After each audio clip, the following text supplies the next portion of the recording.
So I recently bought this batch of 17 new HO slot cars from Pro Tinker Toys. Now, some of these cars are brand new that just came out. Some of the other ones are new old stock. And I'll go through them. And it was a mixture of current AFX, a lot of Auto World cars, and a couple old Tyco 440 X2 cars, which are, the Tyco cars are really great. These three AFX cars just came onto market not too long ago, and this white 1967 Ford GT Mark IV is great. I'd actually wanted a white car, painted one up. This one looks way better than the one I did. So if I ever have a like IROC type race with those cars, that'll go in the white lane. So that's a great addition.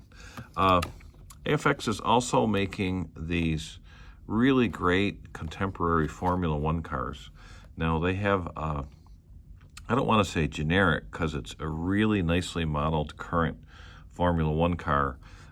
If you look at the new Formula One cars, they're pretty similar in how they look. So what AFX does is they're painting them up as different teams.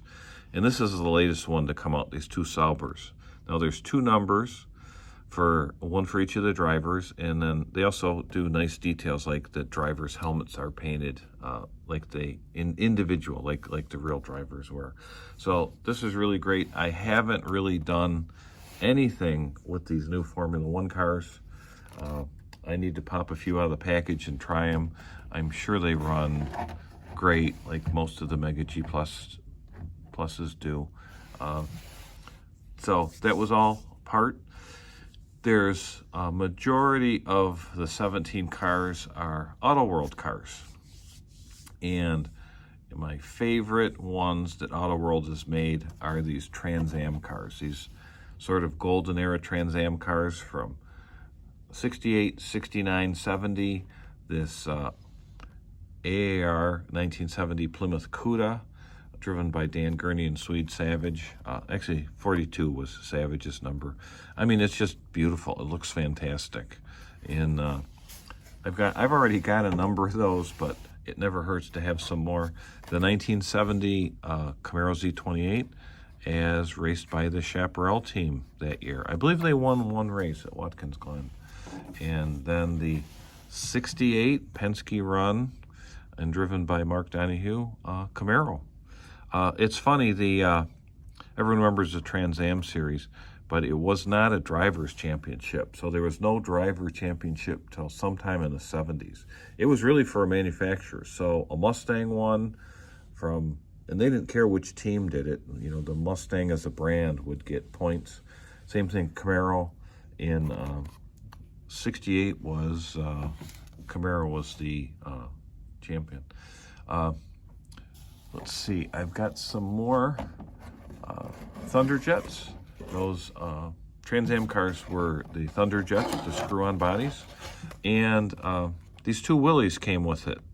Now, the one on the left is sort of inspired by one of the cars that Aurora made, painted up like this. And so is the one on the right. You would get some decals with the white and the number 7 on the side. So these sort of harken back to the 60s. And just the Willys were always popular with slot car racers because they look kind of old-fashioned, but they have a high center of gravity, but they always handled really well for some reason. So moving on, there was a number of cool Auto World Xtraction cars. I like these little display cases they come with, but this is a Pro Tinker Toy exclusive, a 65 Volkswagen Beetle, black with flames coming off the front. Boy, that's a great way to just display the cars.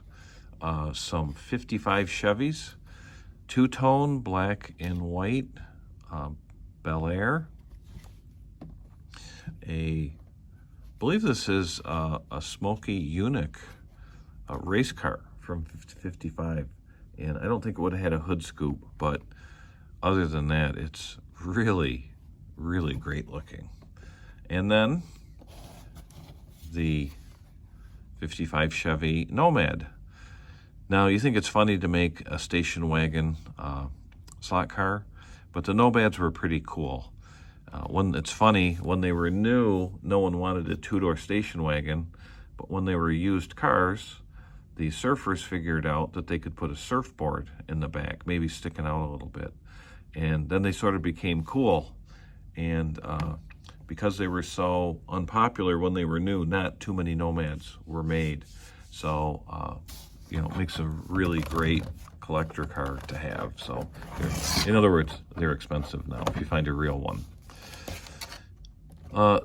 Some more Xtractions. Man, this is just a really great looking 67 Shelby Mustang GT 500. Great color, great details. Another Nomad, this one on an Xtraction chassis. Oh, these three cars, they're Slot Car Depot exclusives. So, you know, just special cars, probably limited edition, nice looking. And then they do this 69 Charger. And the last three cars are these Tyco 440 X2s. And these Tyco cars, and they made them through the 80s, 90s, into the 2000s. And they did all kinds of cars. They did, you know, street cars like this Dodge Stealth. They did NASCARs. They did Formula One. You know, and every year they'd do like a new Indy car or whatever, the Indy 500 winner. And, you know, this went on, you know, they were in production like 20 years. You know, just if you do it right the first time, you don't have to change it much. Just really fun cars to race. They ran well. They were fast. You do need a fairly large track to really, you know, enjoy them or race them. You know, and you really didn't have to tinker with them. You take them right out of the package. They would run good.